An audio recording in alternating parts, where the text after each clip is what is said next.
Harry, I'll have to ask you this. No, you're in the Senate slate of the unity team of Bongbong Marcos. We also know you to have fought for the human rights victims under martial law. In fact, you were one of those who filed the House Bill 226, seeking to make permanent the Human Rights Victims Claims Board.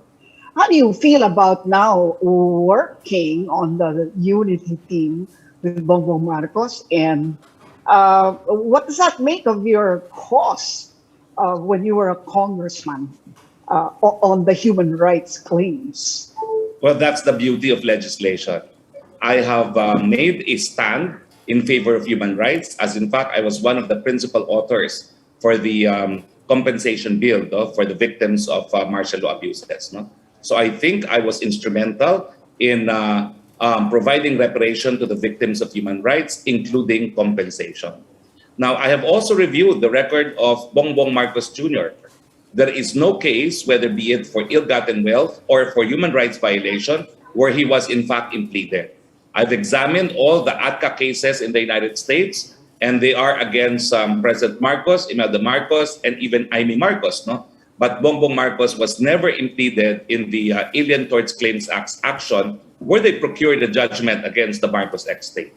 Of course, he is an interested party because he inherits part of the estate. But there was no ruling by the U.S. courts that he was personally responsible for any human rights violations in the Philippines. And that's why the last time I was with you, I said I did my due diligence. And I think I'm certain that there is no judicial pronouncements that Bongbong Marcos was responsible for any human rights violations. It's not something that you can say about his parents or his sister, but personally, he should not be held responsible for the acts of others. Well, it's true, yes, Attorney. I agree with you. That would be great if Bongbong Marcos were just a private citizen or maybe even as a senator, which we allowed.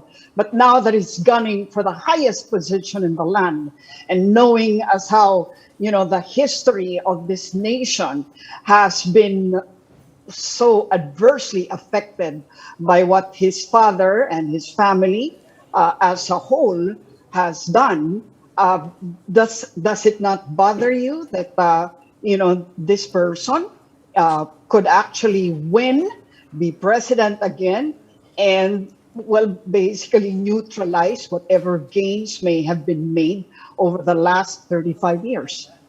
No, on 2 points. Number one, the presumption of innocence applies to all, even to sons of dictators. I have again read the judicial records. There's not been any indictment against Bongbong Marcos. And secondly, of course, we now have sufficient safeguards to prevent a repeat of 1972. No? The 87 Constitution no longer allows any institution to abolish Congress. And the 1987 Constitution now allows the courts and Congress to review both the factual and the legal basis for the declaration of martial law. One criticism leveled against the 87 Constitution now, it is very difficult to exercise an inherent power of the chief executive to suspend both the writ of habeas corpus and the declaration of martial law. But those are sufficient safeguards against the rise of another authoritarian regime. Well, Attorney, it's true that he was never impleaded in any of the cases, but he was a signatory to several pleadings laying claim to the Swiss bank accounts, which were, in the end, ruled as ill-gotten wealth by the Supreme Court in 2003. He was part of the pleadings. In fact, he even testified before the Sandigan Bayan.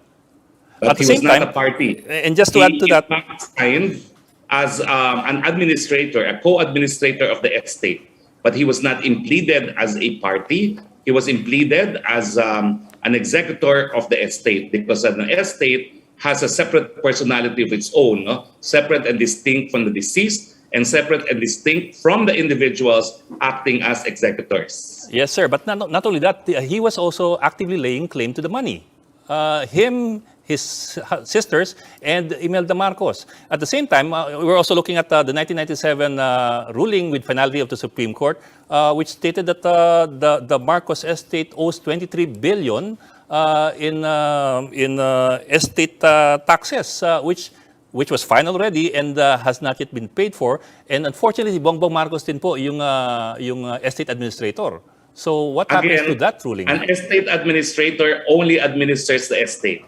there is no ruling that he was in fact the one who amassed the ill-gotten wealth. We do not know who is responsible for the ill-gotten wealth. Perhaps, in fact, it was a ruling of the court that because this comprised part of the Marcos estate, that the money accumulated by the father is ill-gotten. I will accept that. But he was not impleaded as a person responsible for the graft and corruption. He was impleaded as the administrator of the estate. It was not because he was the one who accumulated ill-gotten wealth. That's very clear from the records. Yes, sir. But that raises the question: what happens to that pending payment that's been there since 1997? That's 23 billion. And if you follow some Bayani's argument, that could go up to 200 billion already. But that's their calculation. I'm just sticking to the 23 billion of the Supreme Court. I do not know how much the amount is because no one knows with certainty. What I do know was when I was one of the co-authors of the Marcos compensation bill, we distributed a specific amount of money which the Swiss courts determined should belong to the Philippine people. No? So it was an X amount of money, although I have no personal knowledge how much the ill-gotten wealth could be. No? But then again, I'm stressing, being an administrator does not mean you amass the ill-gotten wealth. Yes, sir. Yes, sir. And I think we should laud you for your role in that law, awarding the money to the victims. But isn't there any discomfort there that you acknowledge that problem, you acknowledge the victims, you acknowledge the ill-gotten wealth, but your principal, well, not your principal, but your standard bearer does not until now? I cannot attribute the act of another person to another. There is no such thing as guilt by association. I was, in fact, deemed by many as also being guilty by mere association because I was spokesperson to the president. There is absolutely no legal basis. And in fact, in our jurisprudence, when you read in Re Yamashita, one of the grounds by which Yamashita was in fact acquitted on appeal was because the lower courts allowed guilt by association, which the court ruled was contrary to the presumption of innocence and, of course, fair play.